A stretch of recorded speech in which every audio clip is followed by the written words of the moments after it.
Hi అండి. నమస్తే. Welcome back to Najreni foods. నేను మీ నజ్రేణి. ఈరోజు వీడియోలో నేను చూపించబోయే రెసిపీ రైస్, చపాతీ, రోటీ, బగారా రైస్, బిర్యానీలోకి అదిరిపోయే కాంబినేషన్లో స్పైసీ గుత్తి వంకాయ కూర.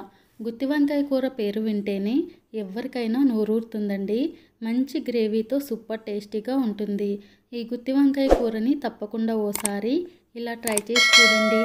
మరి ఆలస్యం చేయకుండా ఈ టేస్టీ గుత్తి వంకాయ కూరని ఎలా వండాలో చూద్దాం రండి. ముందుగా ఈ గుత్తి వంకాయ కూర తయారు చేయడానికి స్టవ్ ఆన్ చేసుకుని ప్యాన్ పెట్టుకోవాలి. ప్యాన్ కొద్దిగా వేడయ్యాక 4 టేబుల్ స్పూన్ల పల్లీలు వేసుకొని లో ఫ్లేమ్లో దోరగా ఫ్రై చేసుకోవాలి. పల్లీలు ఇలా దోరగా వేగిన తర్వాత ప్లేట్లోకి తీసుకొని పూర్తిగా చల్లారేంత వరకు పక్కన పెట్టుకోవాలి. పల్లీలు ఫ్రై చేసిన ఇదే ప్యాన్లో 2 టీ స్పూన్ల నువ్వులు వేసుకొని లో ఫ్లేమ్లో చిటపట అనేంత వరకు వేయించుకోవాలి.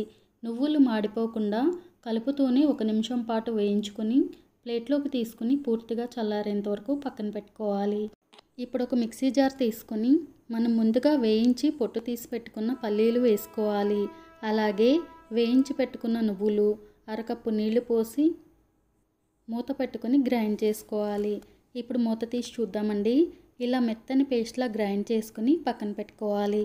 ఈ గుత్తి వంకాయ కూర కోసం నేను ఇక్కడ 1/2 కేజీ లేత వంకాయలు తీసుకొని శుభ్రంగా కడిగిన తర్వాత ఇప్పుడు ఒక్కొక్క వంకాయని తీసుకొని ఇలా ఘాట్లు పెట్టుకొని ఉప్పు నీళ్ళలో వేసుకోవాలి. నేను ఇక్కడ నల్ల వంకాయలు తీసుకుంటున్నానండి.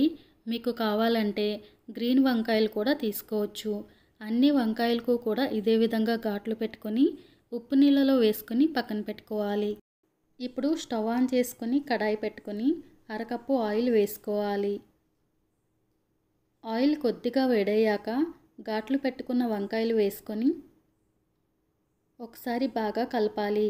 ఆయిల్ అంతా కూడా వంకాయలకు పట్టేలా బాగా కలుపుకున్న తర్వాత ఇప్పుడు మూత పెట్టుకొని మీడియం ఫ్లేమ్లో 4 లేదా 5 నిమిషాల పాటు ఫ్రై చేసుకోవాలి. మధ్య మధ్యలో మూత తీసి కలుపుతూ ఫ్రై చేసుకోవాలండి. 5 నిమిషాల తర్వాత చూడండి, వంకాయలు ఇలా కొద్దిగా రంగు మారి 50% వరకు మంచిగా ఫ్రై అయ్యాయి కదా.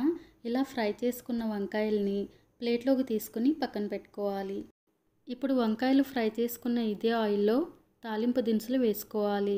అలాగే 1/2 టీ స్పూన్ మిరియాలు వేసుకొని దోరగా ఫ్రై చేసుకోవాలి. తాలింపు దినుసులు ఇలా దోరగా వేగిన తర్వాత ఒక పెద్ద ఉల్లిపాయ తరుగు వేసుకోవాలి. అలాగే 4 పచ్చిమిరపకాయలని తీసుకొని మధ్యలోకి ఘాట్లు పెట్టుకుని వేసుకొని ఫ్రై చేసుకోవాలి. ఉల్లిపాయ ముక్కలు కాస్త మగ్గేంత వరకు కూడా వేయించుకుంటే సరిపోతుందండి. ఉల్లిపాయ ముక్కలు కాస్త మగ్గిన తర్వాత 1 టీ స్పూన్ అల్లం వెల్లుల్లి పేస్ట్, కొద్దిగా కరివేపాకు వేసుకుని ఫ్రై చేసుకోవాలి. అల్లం వెల్లుల్లి పేస్ట్ పచ్చివాసన పోయేంత వరకు ఫ్రై చేసుకోవాలండి. చూడండి, అల్లం వెల్లుల్లి పేస్ట్ పచ్చివాసన పోయిన తర్వాత 2 మీడియం సైజ్ టమాటోలు తీసుకుని ఇలా చిన్న ముక్కలుగా కట్ చేసుకుని వేసుకోవాలి. టమాటా ముక్కలు వేసుకున్న తర్వాత రుచికి సరిపడ్డ ఉప్పు, 1/2 టీ స్పూన్ పసుపు, 1 టీ స్పూన్ ధనియాల పొడి, 2 టీ స్పూన్ల కారం వేసుకుని ఒకసారి బాగా కలపాలి. మసాలా అంతా కలిపిన తర్వాత ఇప్పుడు మూత పెట్టుకుని టమాటా ముక్కలు సాఫ్ట్గా మగ్గేంత వరకు ఉడికించుకోవాలి. 2 లేదా 3 నిమిషాల పాటు ఉడికించుకుంటే సరిపోతుందండి. 3 నిమిషాల తర్వాత మూత తీసి చూద్దామండి. చూడండి, టమాటో ముక్కలు ఎంత సాఫ్ట్గా మగ్గిపోయాయో. ఆయిల్ కూడా పైకి తేలేంత వరకు ఉడికించుకున్నాం కదా. ఇప్పుడు ఇందులో మనం ముందుగా ఫ్రై చేసి పెట్టుకున్న వంకాయలు వేసుకుని ఒకసారి బాగా కలపాలి. వంకాయలకు మసాలా అంతా కూడా బాగా పట్టేలా కలుపుకున్న తర్వాత ఒక చిన్న నిమ్మకాయ సైజ్ అంత చింతపండు తీసుకుని 1 కప్పు నీళ్లు పోసి చింతపండును పిసికి పిప్పిని తీసేసుకుని చింతపండు పులుసు మాత్రమే కూరలో పొయ్యాలి.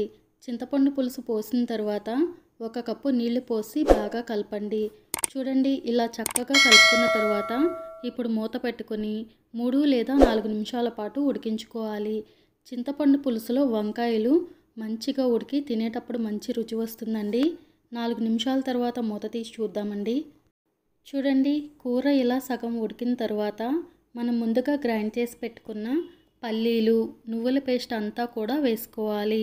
కొద్దిగా మిక్సీలో నీళ్లు పోసి తిప్పి ఆ నీళ్లను కూడా పోసి ఒకసారి బాగా కలపండి. చూడండి, ఇలా కలుపుకున్నాం కదా. ఇప్పుడు మూత పెట్టుకొని లో టు మీడియం ఫ్లేమ్లో కూర దగ్గర పడేంత వరకు ఉడికించుకోవాలి. ఇప్పుడు మూత తీసి చూద్దామండి.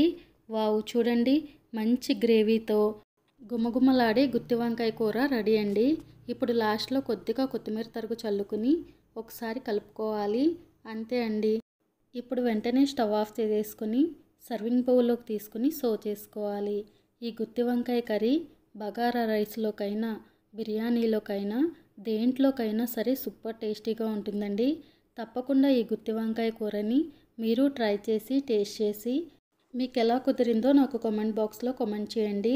ఈ వీడియో మీకు నచ్చితే తప్పకుండా లైక్ చేసి షేర్ చేయండి.